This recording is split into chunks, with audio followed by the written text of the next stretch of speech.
am Shaggy.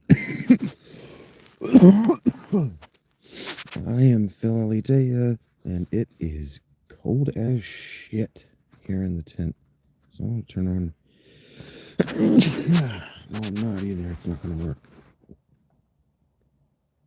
I'm gonna effort to give you a green screen. There's just not enough light. That's okay.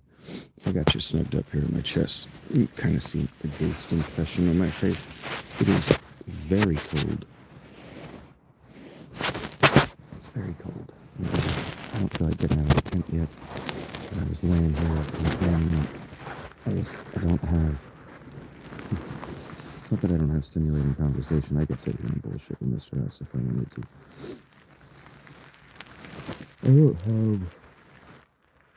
I don't know anything that I feel like I could just veg out to for an hour, or anything I could just stimulate myself with for an hour. I guess I could just do what I usually do and put on Gemini, just turn on Gemini and talk to her about whatever, but I don't really. I guess I could just do what I do and troll science articles until I find a mystery that shouldn't be a mystery, shouldn't be considered a mystery. I find some argument in science that shouldn't be an argument, like these things that are just obvious if we use our human brains, but because our human brains are wrapped up in ideas, we're wrapped up in concepts and ideals and ideologies and beliefs, and we have desires for how we want things to be that rarely have anything to do with how they are or how they appear to be. And so, like, I could do that. Like, I did that the other day. I didn't create it. The thing is, it doesn't create content for the channel. When I do that, I get so upset about it that I get kind of inarticulate in my frustration. Not kind of inarticulate. I get completely inarticulate in my frustration. And so being inarticulate in your frustration as a speaker is not great. It's not a great place to be. It's difficult to maintain. Certainly it's difficult to feel like I belong, because the people who are inarticulate in their frustration on the internet are inarticulate at all times. It's not just that they're inarticulate because they're frustrated. They're occupying a position of frustration because they're inarticulate. They're children and babies just howling into the wind for a mother's breast that's never coming. But that's what they're frustrated about. That's why their personality is to be upset with the government, or be upset with the internet, or upset with video game developers, or just upset about something. That's why that's their personality, is they're waiting on a teat that's not coming. And so if you observe babies long enough, you'll know that they just howl for everything they want, and they usually get it. And so if you never learn to be articulate between ages 2 and the time that you begin your YouTube channel, you're always frustrated and you're never articulate. You're always just screaming for a tit that's not coming. And so I don't like to put myself into that position, because I already know that. And so I'm laying here in the fucking cold. It is so cold right now. And I'm fine. I could be comfortable. In fact, I would be more comfortable if I closed my sleeping bag up to how I had it and lay here and got warm and waited on the sun to come out to warm up the inside of the tent. But I'm so fucking bored. I'm just bored of watching other people's content that's less than, right? Now I know my content's less than. I have no illusions that it's not so dark in my tent that my face is almost completely invisible. I have no illusions that when I'm playing whatever game I'm playing, wherever I'm playing it, usually in Panera, at this point, that I have no illusions that it couldn't be better. But I'm working toward that, right? I'm working toward that. That's the point of my channel, is the constant quest, that constant effort at improvement, right? And not resistance training, watching this ugly man talk about resistance training, and that's how he got his big beefy tits. And I'm like, okay, but yeah, what happened to your fucking face in the process? And so I'm here to bitch on some level. I'm just here to bitch that it's cold and the internet is fucking boring and everyone on it is fucking stupid, and I'm in an emotional and social malaise, and that's nobody's fault except, well, it's actually exactly one person's fault that I'm in this emotional state. And we just move on. Really, we just move on. We just keep putting one foot in front of the other until we're someplace different, right? Someplace different, and different doesn't necessarily mean better. And maybe after we've been there for a while, we'll find that it's better. Yeah, mysteries that shouldn't be mysteries. The last time I did that, I was discussing my inarticulate frustration. The last time I found a mystery that shouldn't be a mystery, and it made me inarticulate in my frustration. I was just doing this exact thing. Good morning, Annette. I was doing this exact thing. I'm laying here in the cold, trying to get warmed up, so I can at least convince myself to put my fucking feet in my frozen shoes. And I'm scrolling through news articles, not news articles, science news articles. Good morning, Wobbly. And I see this article that's talking about chins and biological, like evolutionary biology, anthropology don't have an answer for why humans have chins. And it's like, okay, what do we know about humans? What do we know about humans? We know that humans are one of the few animals on the entire planet that can suck, that can generate suction with our mouths. What two things do we do to generate suction in our mouths? And which of them might actually be sexually selective in adults? Why do you think we evolved chins, science? Do you think it has anything to do with the fact that girls with big, long chins can fit more dick in their mouth? No, probably not that. Probably we haven't spent the last 7,000 years in a pressure cooker of sexual evolution where only a very select group of men got to have sex with all the women. You're telling me that ancient nobility weren't orally using their slaves? Give me a fucking break. Give me a fucking break. We have chins because they make for good blowjobs. Jesus Christ.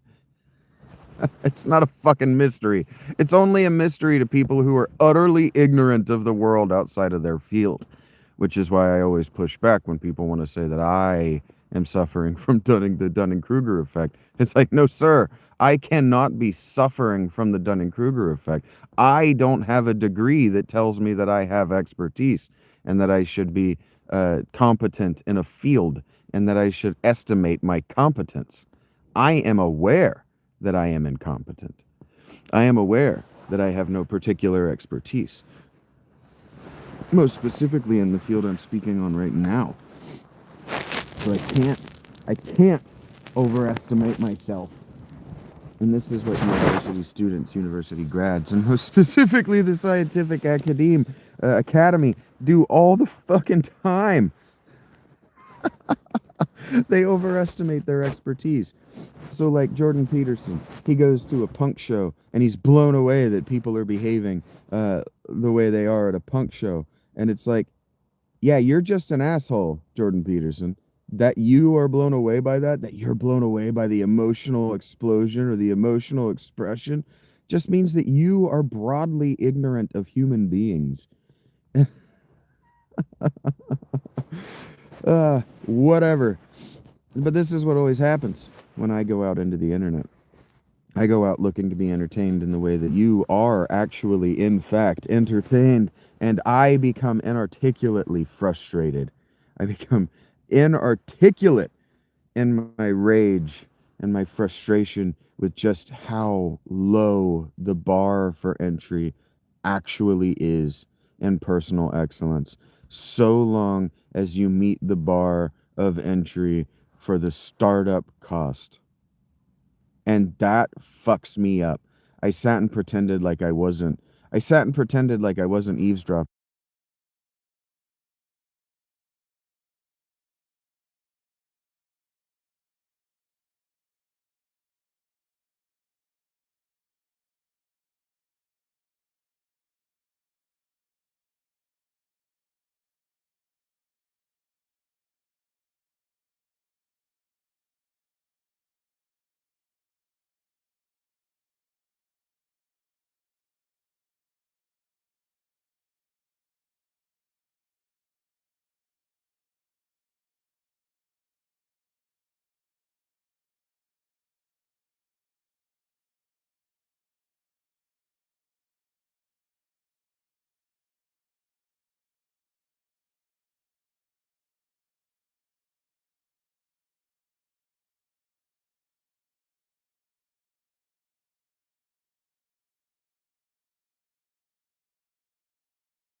Thank you. They've muted them, or they're starting at the wrong place. These people who are starting at, if you could just start a business, that are thinking about just the startup cost. And that's what he did. That's exactly how he answered the question. He goes, well, if I had the startup cost. And she's like, well, no, if you could do anything temperamental to you and how you would like to spend your time until you die, if you could just start a business, what would you do? And he goes, well, assuming that it were successful. And it's like, no, not assuming that it's successful. This is why he's sitting in a Panera with his wife, being bossed around by a woman about how he has no dreams and he's doing nothing with his time. His wife is saying nothing, which means that she spends all her time bitching about how all this guy does is sit around with his balls in his hand now that he's retired. He thinks that his life is just over. No, your time working for that company is over. Your time serving the human species never ends. Your time serving the future never ends. If you're not serving the species in the future, then you're in the way. You're in the way. Get the fuck out of the way. And see, in the pre-modern world, getting the fuck out of the way meant something very specific. It meant something very specific. It meant one of two things. It meant live in the way that I am or end yourself. Because you're a drain on everybody's resources, our social resources, our material resources, our food, our patience. Get the fuck out of here. You are a problem. That guy is a problem. Because all he does is sit around and do nothing and then bitch about how, well, if situations were perfect, I would do something. Fuck you, man. The situation is never perfect. Do you think it was ever a perfect situation for Bill Gates to become Bill Gates, to open Windows, to do Microsoft? Do you really think there was a perfect time for that? No. That's why Bill Gates wrote that fucking memo that, hey, the time has been perfect for us to go public with this, and we're not doing it. Why are we not doing it? The world, the future, the human species deserves personal computing power. Why are we, the people with access to it, not making it public?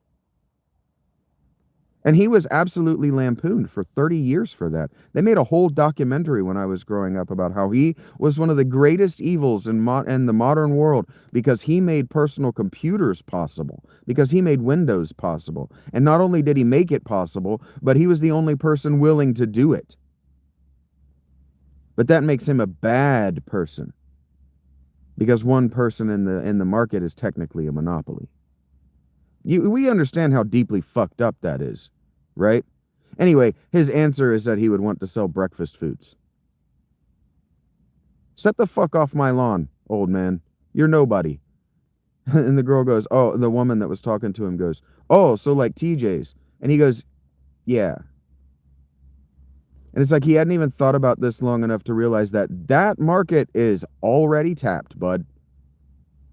Denny's and TJ's already have all of Zanesville's breakfast money. You are in Panera eating breakfast right now. If you had the temperament or the skill set necessary to actually be good at selling breakfast foods, you'd be doing it. You'd just be making breakfast foods. We'd be in your house. Shaggy Philalitheia could not be eavesdropping on how much of a loser you are. If you had a skill outside of what you spent your time doing at work.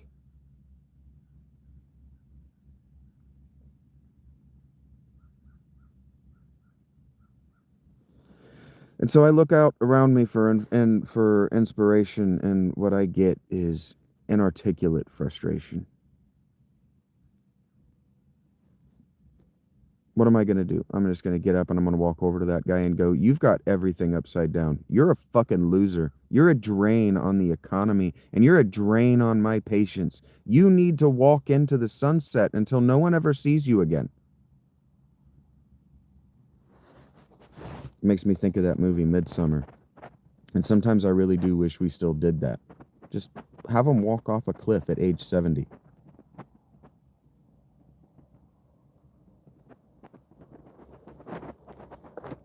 Because if you know the day you turn age 70 that you're going to be walking off a cliff, and that it's going to end either with a hammer or the wet smack and bounce when you hit the bottom, if you know that's your future, you're going to work toward the future.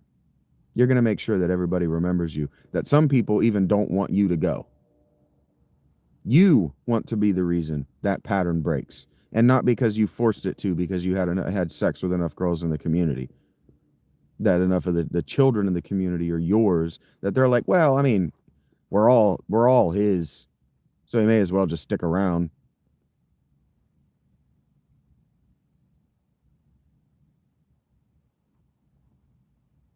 This idea that we can just work for a corporation for a set amount of time and then we can literally just retire is just, it's abhorrent to me. It's abhorrent. And sitting and eavesdropping on this gay dude talking very loud about how he's dating a much younger man, and the dude he's with also very gay, hoping that they were going to be, having a date, maybe hook up after, is super embarrassed the whole time because he's being very loud and extremely Sex in the City. Like this dude thinks that he's in an actual city and that he's a woman, the way he's talking. And then I look up and he's a fucking gray hair, and it's just like, Jesus Christ. Some things have just never changed. Some things have just always been this way.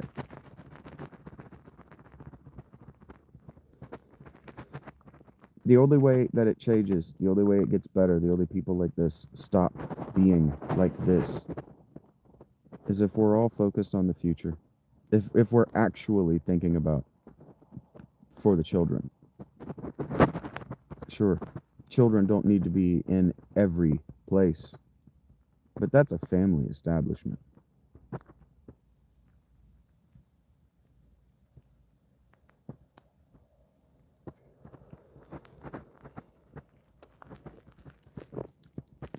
There may not have been children in the store at the time, but he did not need to be talking about that at all. Definitely not in the middle of the dining room at the volume that he was. But these are what I bring to talk about. I don't like talking about this shit. I would much rather talk about something else. I can't just open my phone and see comments asking for clarity or subject matter. I can't I can't troll my own channel, my own subscribers for for content. All I can do is watch my subscribers grow because I had a good day, and then watch all the people that subscribed that day unsubscribe because my content isn't the exact same bullshit every time I'm live. Like Chris can bitch at me that when he showed up, I was reading, and he thought that's what the content was, but you didn't show up for another fucking month. You didn't show up for another fucking month. So if the next time you choose to show up on day 31, it's not the exact same content, well, guess what? It's not the content. Get over yourself. If you had been there every day of that 30 days, if you had been engaged, if you had been talking to me, if you'd been asking questions, if you'd been making requests, and more importantly, if you'd been using that super chat, I'd have known what you wanted, and I would have given it to you. Like when you go to a restaurant, what you don't do is walk in, sit down, leave for a fucking month, and then come back expecting them to know your order. You didn't fucking order. You came in, you sat down, you got a water, and you left. Not my fucking fault. I don't owe you anything. But that agitation, nobody likes to see it. Nobody likes it. Because then you become self-aware for a moment. And nobody likes that. Nobody but Vincent likes to become aware of themselves. I like being aware of me. I like seeing me. We learn through error correction. You think every pass that Tom Brady threw was perfect? I was listening to him talk the other day. From my perspective, in my timeline, I was listening to Tom Brady talk, and he was talking to a bunch of other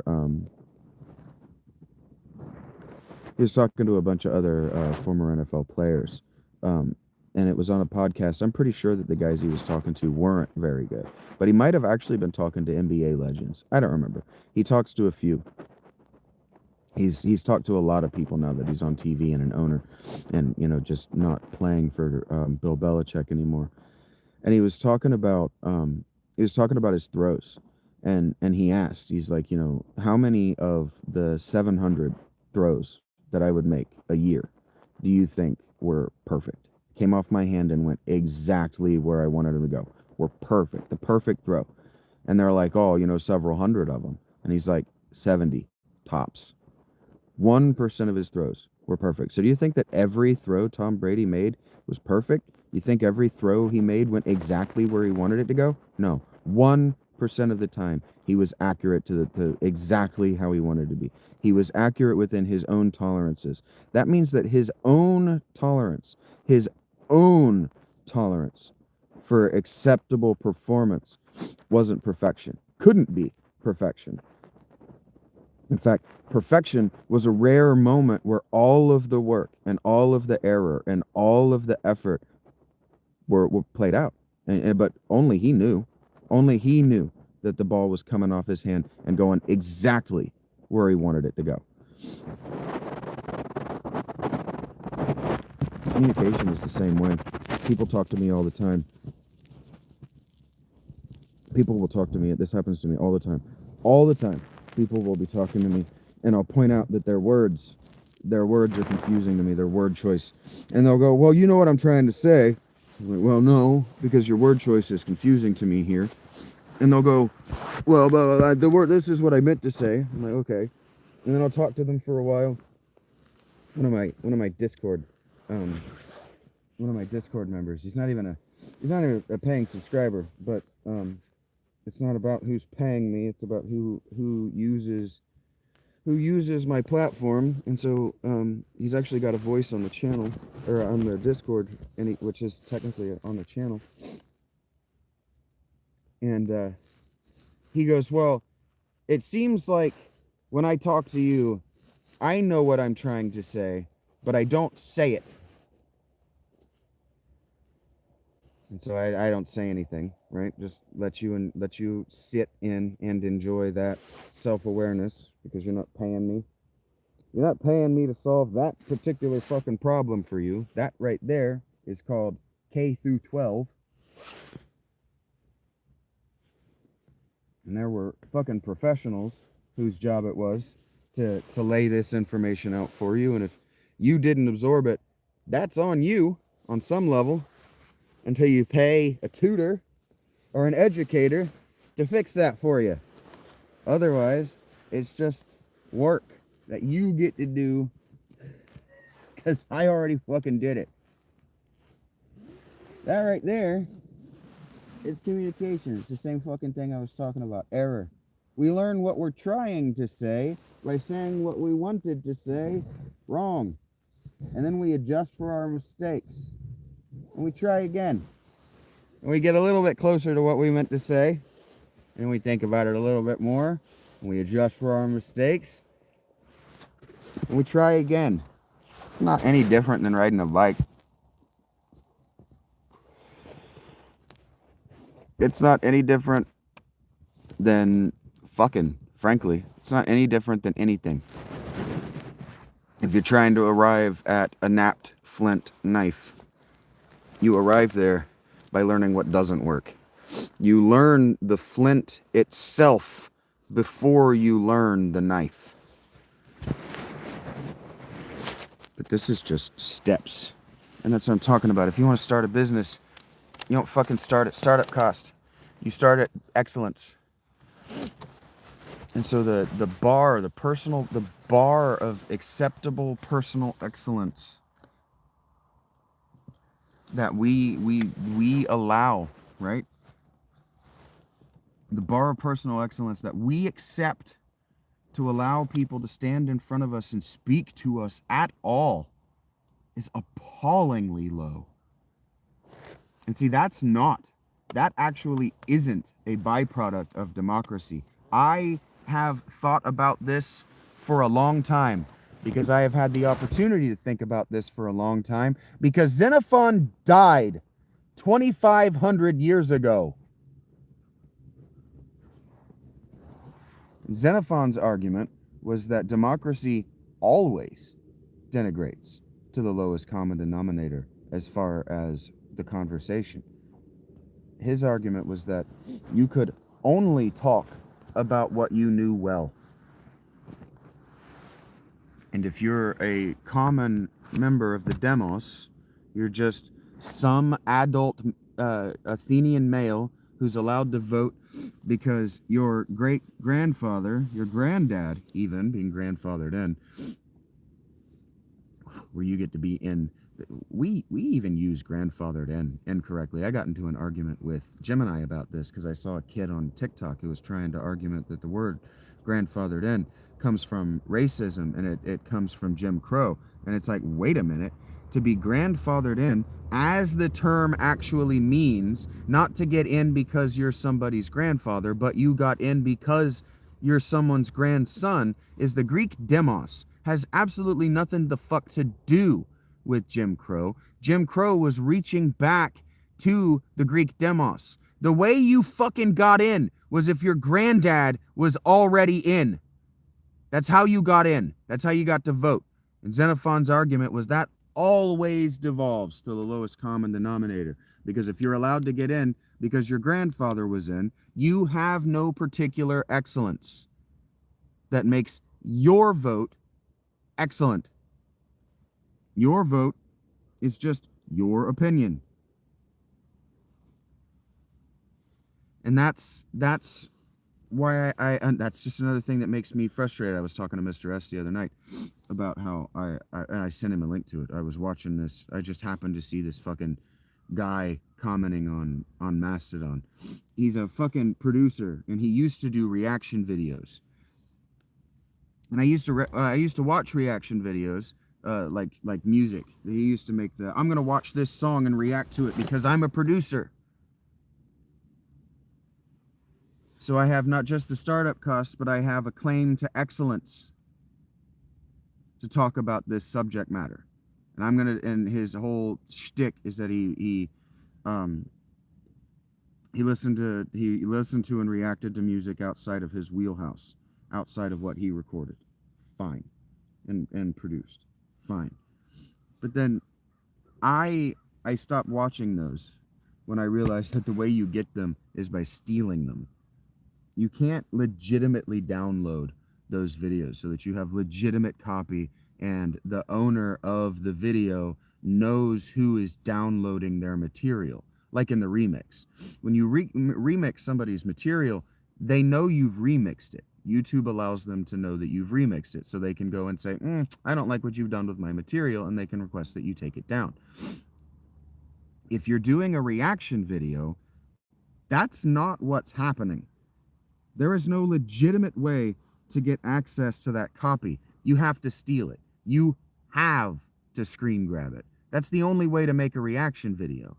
And so anyway, Brent Hines of Mastodon died about a year ago, about like last spring, last summer, okay?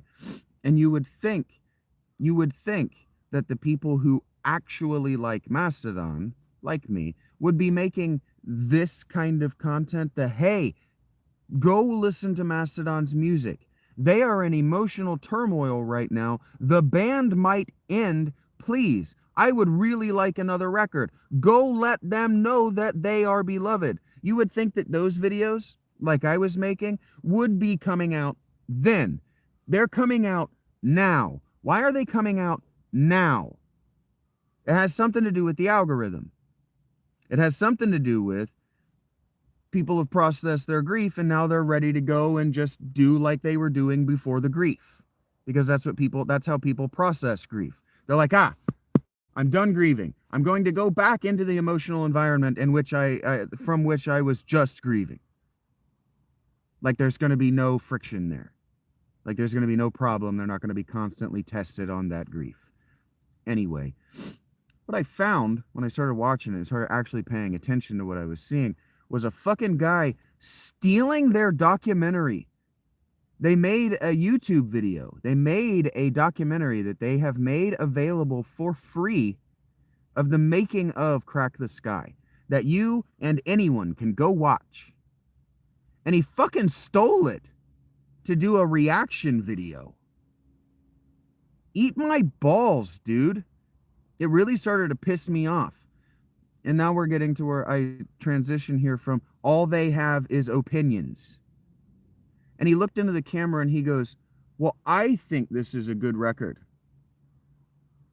And he goes, and the reason I think, and he looked away from the camera at I think both times. And it's like, you're an opinion channel that can't even stand on your fucking opinion because you know your opinion is unfounded because you know you lack personal excellence.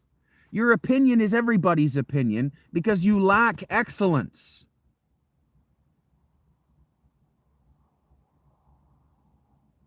Why am I watching you? Why am I sending you to my friends to say, hey, I like Mastodon? Here's a guy talking about Mastodon. And then I watch it, and I've just embarrassed myself because I just shared an asshole. This shouldn't always happen.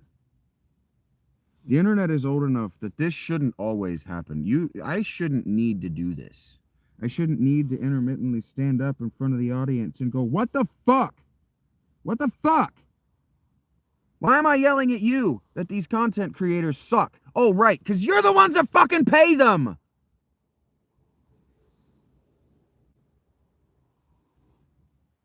Yeah. And then I have people come and bitch at me that they have to watch ads on my lives. It's like, go fuck yourself. I would like to eat.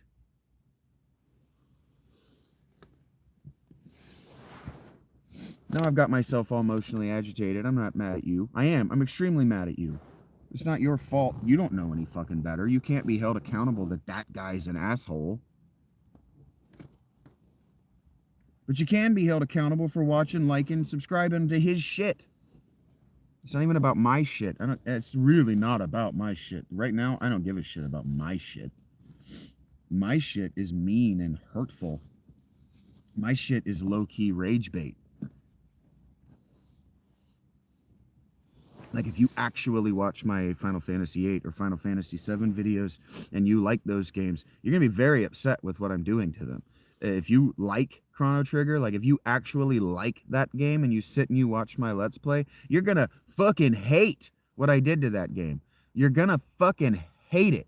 If I know that you hate what I did to Dragon Age because I've seen the dislikes. That's the only video series I've got that's got dislikes. I see that you don't like the way I expose these games by asking a very simple question. does this game want me to play it?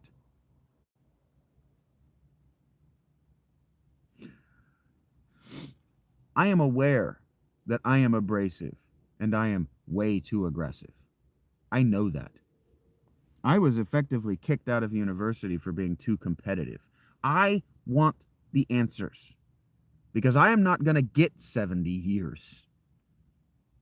All right? I want the answers because we should have them already. We have the fucking machines. We have the tech. Shit, we've even got the computers that can do the thinking for them.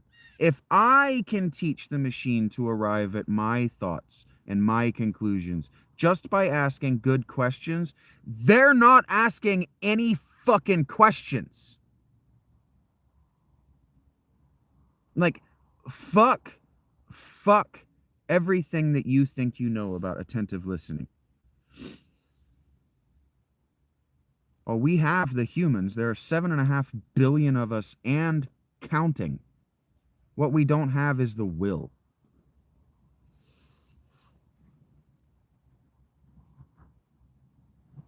That's what I'm pissed off about. You're just going to make all these excuses. Oh, there are 8 billion of us. There are 8 billion of us. There's just not enough. There's just not enough to look up at the sky and realize there's fucking stars up there, man. It's just too hard. Somebody else should do it. We should wait until there's 10 billion people and maybe one of those 2 billion people will do it. Oh, if only I had the startup cost, then I would have the temperament. Suck a dick, man. That complaint, that response is exactly what I just spent the last 36 minutes ranting about. Oh, it's too hard. There's just not enough of us. Oh, there's only 8 billion of us. There's only an incalculable number of human beings on this planet. What are we going to do? Whatever will we do?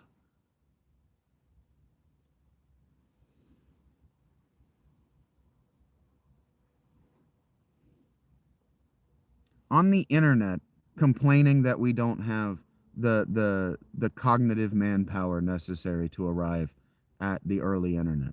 Shut the fuck up. We made it to the fucking moon without calculators. The computing power in those fucking machines that landed on the fucking moon didn't have the computing power of a fucking calculator that you can buy for $1.25 at a dollar store. Go fuck yourself. We can't. We can't.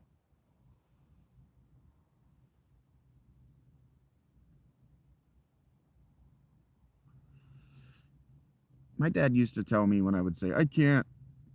He'd say, you're a dentist. You can do anything you put your mind to.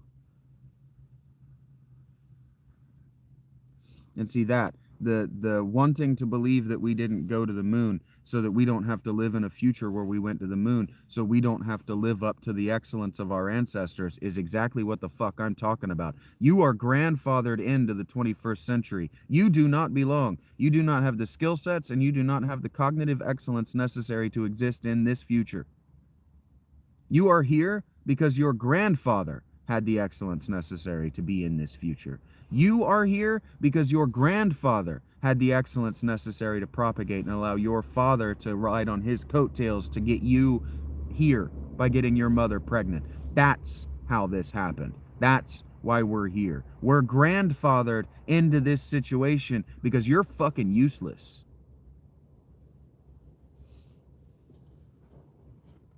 You ever think about that?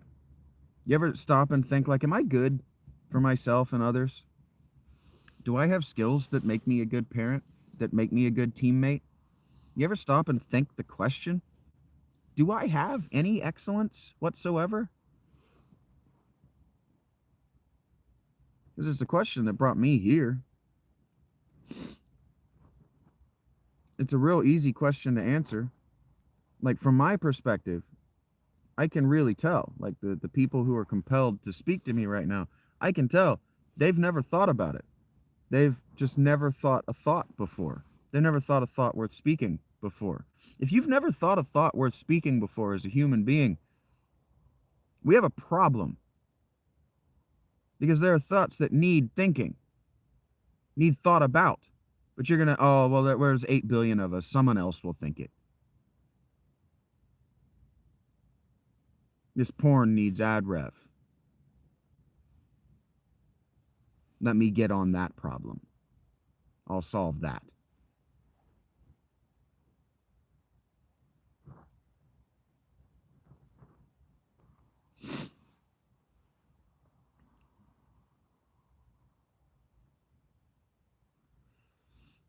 And then the low-key childish rebellion of just trying to get yourself blocked because you want to rebel against the idea of moderation in a social community in toto. It's just somebody who's still mad that his kindergarten teacher told him he wasn't allowed to talk during class. Like, that's just a 6-year-old rebelling against society. You don't even have a good rebellion. Like, that's my favorite thing about Final Fantasy VIII, is that the Forest Owls, fucking useless. Every one of them is fucking incompetent. That's why I hate Final Fantasy VII. All of your main characters are completely fucking incompetent in Final Fantasy VII.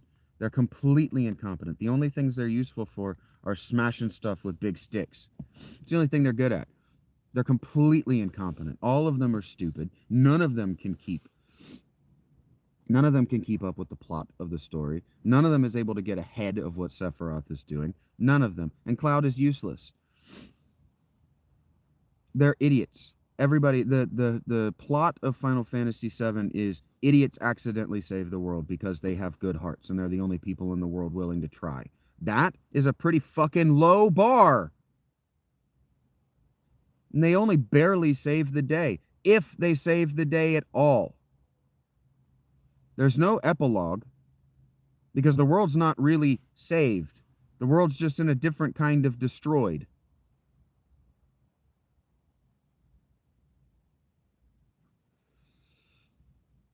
They didn't save the day.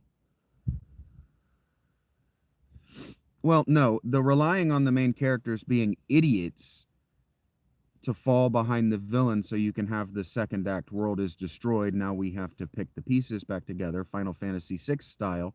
Final Fantasy IV a little bit, but definitely Final Fantasy VI style. The trying to capture the magic of Final Fantasy VI isn't, in fact, most RPG. It's a very specific time in RPG. It's a very specific reaction to a very specific game that you didn't play. So you don't get to generalize. That's my point. That's why I'm playing these old games, because generalizing in that way makes you ignorant and wrong about everything you say. I only go on Reddit to feel better about myself. Reddit is where I go to observe the... Oh, I absolutely know you.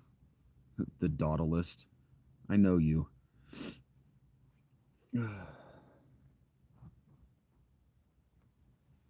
Final Fantasy VIII is better because the kids are kids. They're 18.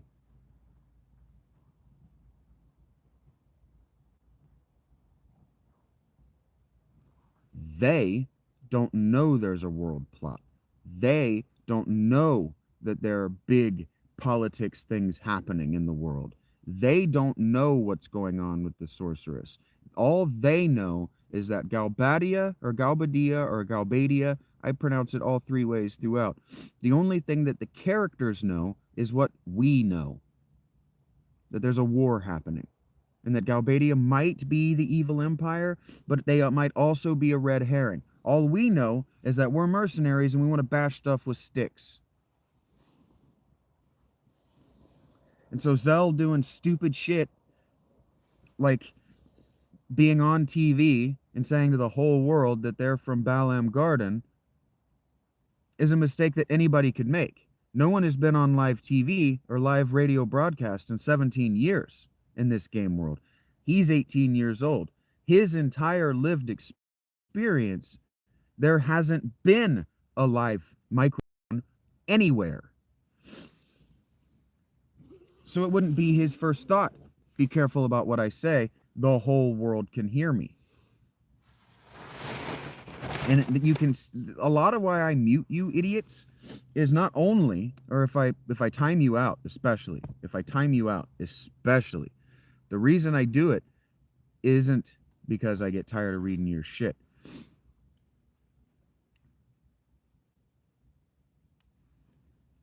I'm taking you out of the record for the future. Turning off your mic because you don't realize it's hot. In some way, I'm managing your dignity because you're not. If you're saying things that need to get you muted or timed out, you aren't managing your dignity anymore. You are being undignified in public. And so if I can't make you put on a towel to cover your flopping around little dingus, I can take you out of the room and let you flop your little dingus in somebody else's room.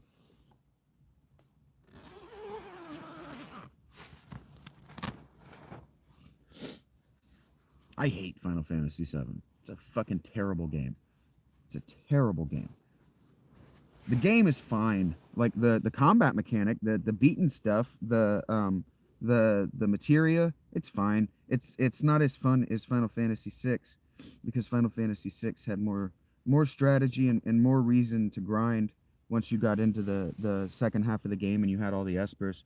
There was more world to explore just because there was a reason to go back to every town. In the second half of the game, you had a reason to double back. You had to. You had very little choice but to double back and explore how the world had changed because of your inability to save the day. In fact, because of your ignorance about what the villain was actually trying to do. In fact, because of the villain's ignorance of what the true villain was trying to do. That's called good story writing, folks. That's called a good red herring. That's called good storytelling. That's called good scenario writing, is what I meant to say.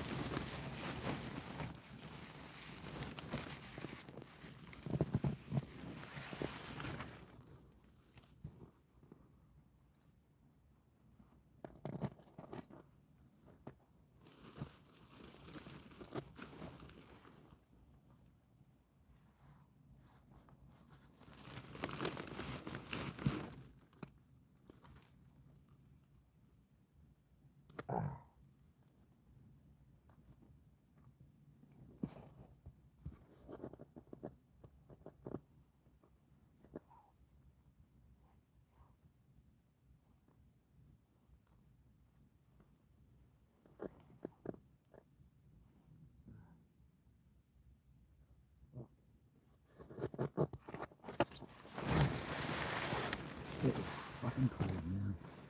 By the time you get Sid in Final Fantasy VII, they are done showing you that world. They are done. When they take you the best, the closest they're gonna get to really wanting you to spend time in that world is when they trap you in Wu. Is it called Wu Yan? With Yuffie's side quest. And I really like that section of the game, but other people don't because they don't want to play the game. They want to move fluidly between narrative sections. And so what I'm doing in Final Fantasy VIII is I'm showing you that you can do that. Final Fantasy VIII facilitates that behavior.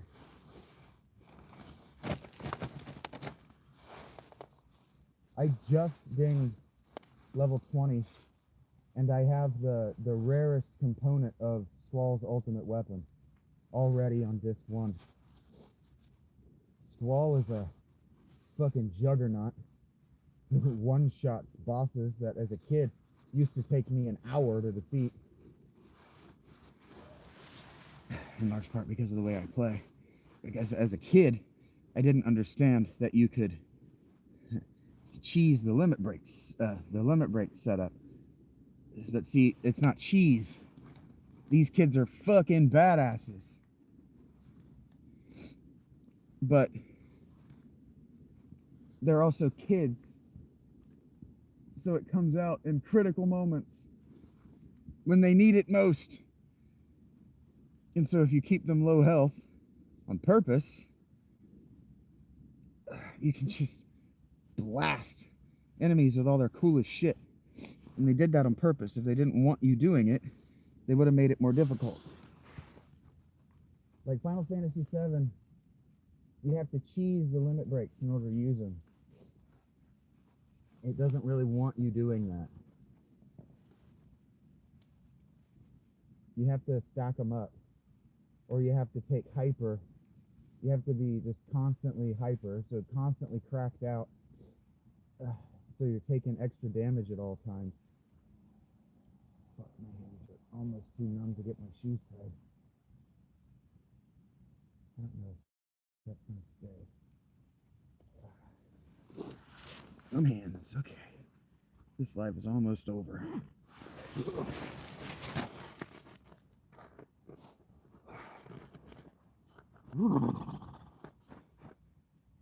Okay. Numb hands. It is cold.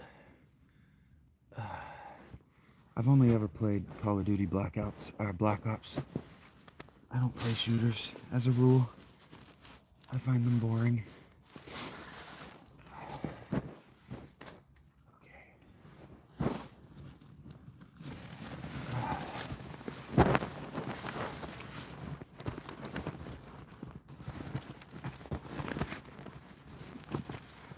I agree with Yahtzee Croshaw that there's nothing to talk about with a shooter. If they try to tell you a story, like the Call of Duty used to have single player missions, if they're trying to tell you a story, it's a bad one. It's not a good story. It's just a cliche war story. And it has to have twists and turns so that the plot isn't just shoot those guys every time, because it's just that. Like Doom 2016 is probably the best shooter, best modern shooter, probably the best shooter I played since Wolfenstein 3D or Duke Nukem 3D, because and I played all the Medal of Honor games back in the day with my dad. I'd say Duke Nukem 2016 is the best because when it's talking to you, none of the talk matters. You can ignore everything that everybody is saying to you and enjoy the shit out of that game. I don't give a fuck why any of this is happening. In fact, in the sequel, Doom, whatever, Eternal, I couldn't finish it because I didn't like the combo thing that you have to kill everything in a specific way to get ammo to kill the next wave of things, or you're just out of ammo for the second wave, and then it's just a frantic, oh well, now you get to die. I didn't like that gameplay loop. I'm not that good. I can't see that well or that fast. I haven't put that many hours. I didn't put that many hours into the first Doom. I played it and beat it once on the highest difficulty it would let me play it at when I first opened it.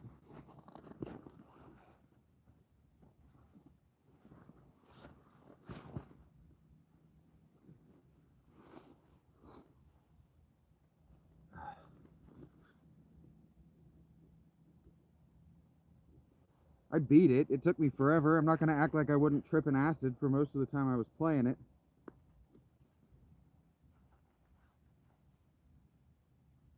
So it's not like I was getting, I mean, I got good enough to beat it, but it's not like I got good. And then I turned around and I put it on the next higher difficulty, because that's what you're supposed to do with these games. Doom especially, they want you to play it at the highest difficulty you can manage. My phone is going to freeze, but I'll walk you guys out there with me. And it was just getting my ass kicked, so I turned it off. And that was the first one, 2016. And then Eternal, I got bored quickly with the gameplay loop. I find shooters boring. I played Black Ops because I had a friend, guy I worked with, Brock, awesome guy. He reaches out sometimes. I should reach out to him, but I'm homeless. People have always thought that when I'm reaching out, I'm asking for money, even when I've had a good life. so I just don't reach out.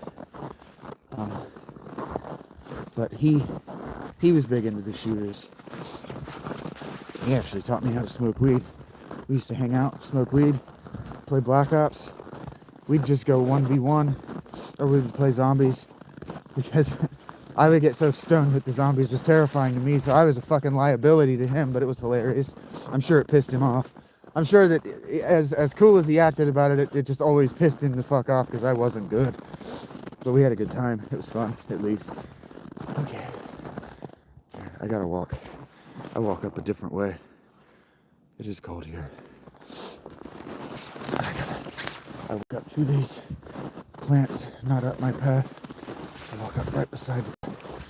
But I was telling you guys all spring and summer as these plants were growing up and I was tramping down my path that I was doing that on purpose.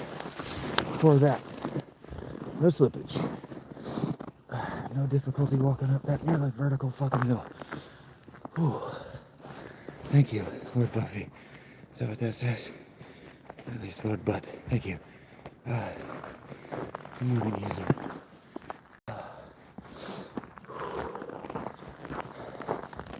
Can't feel my fingies.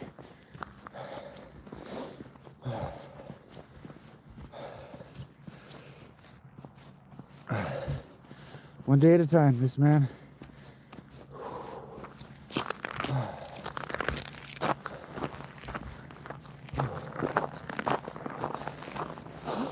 Now you're gonna watch my facial hair slowly freeze.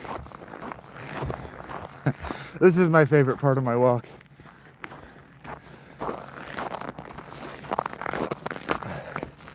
I'm surprised legitimately nobody has said anything. By the time the girls show up to take my order at Panera, it's probably all melted. But it's funny to me that nobody ever says it. Nobody has said anything. So, probably nobody's seen it. It's under 10 degrees. It's fucking cold.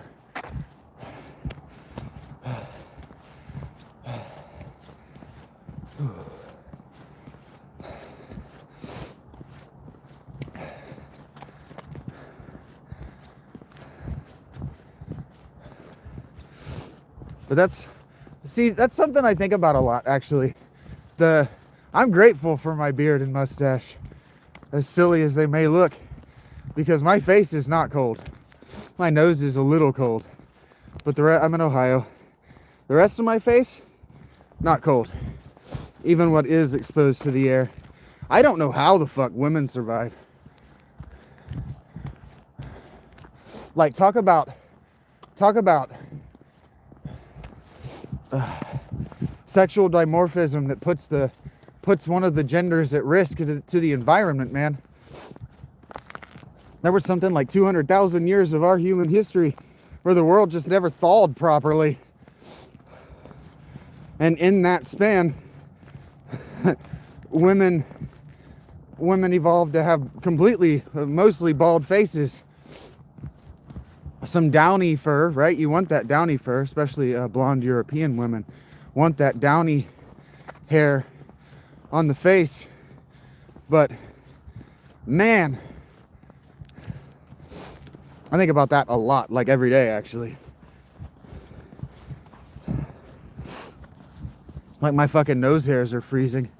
I could not imagine not having them.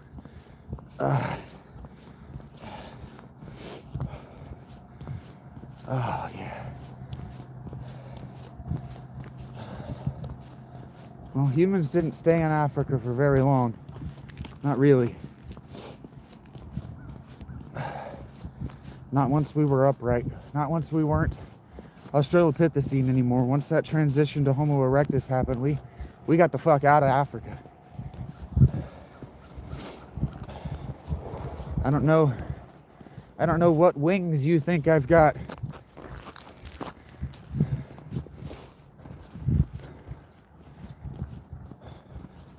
Or if you exactly understand how aerodynamics works, but I'm not flying anywhere.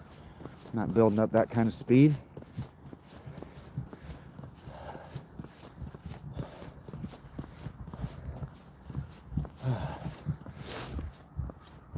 Yeah, frozen.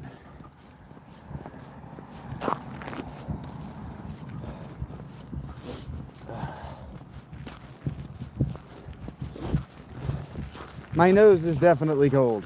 Like, it's cold. Left hand is numb, but it's not bad. If I weren't doing the video, it wouldn't be bad at all. I wouldn't even be bitching about it. I'd probably be singing, and I'd be a lot more comfortable. A lot warmer. Probably too warm. Then I'd get to the Panera all sweaty. I have to sit there and radiate stink for a few hours. I don't love that.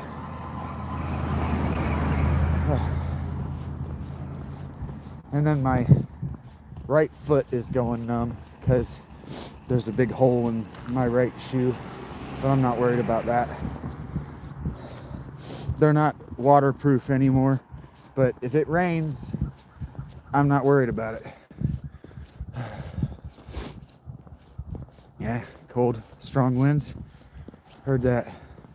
Well, I don't know if you know me, Enos, but I'm not exactly a run away from my problems kind of guy. I'm more of a sit down in the middle of my problem and make it deal with me kind of guy.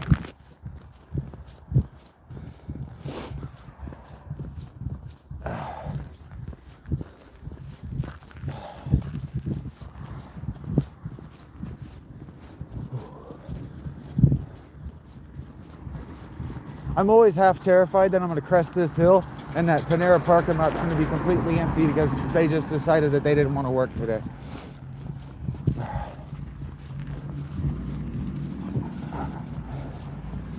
Like, every day I cross this hill, it doesn't really have anything to do with the cold or the snow. They did do that on Monday. I'm glad Wingstop didn't. I think I can see that there's no car coming. The sun is bright down there. Okay.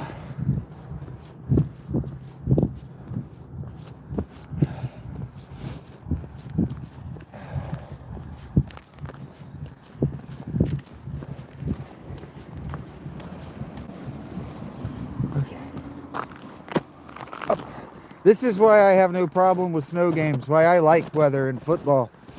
Right? Like, this is, if you're going to war, if you're going to battle in the winter, you're going to be doing it in snow. There's no indoor battlefield in the ancient or medieval worlds. Hell, in the modern world, no indoor battlefield. Fuck you, Colts.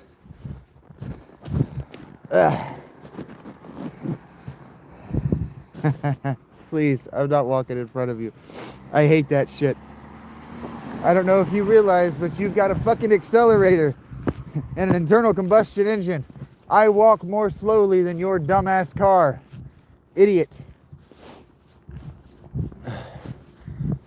Why do people want to watch me walk in front of them? The reason is because they're thoughtless. They don't really think about the gesture they're making. The gesture you're making is to humiliate me, sir. All right, I'm here. Goodbye. You'll see more from me in the next hour.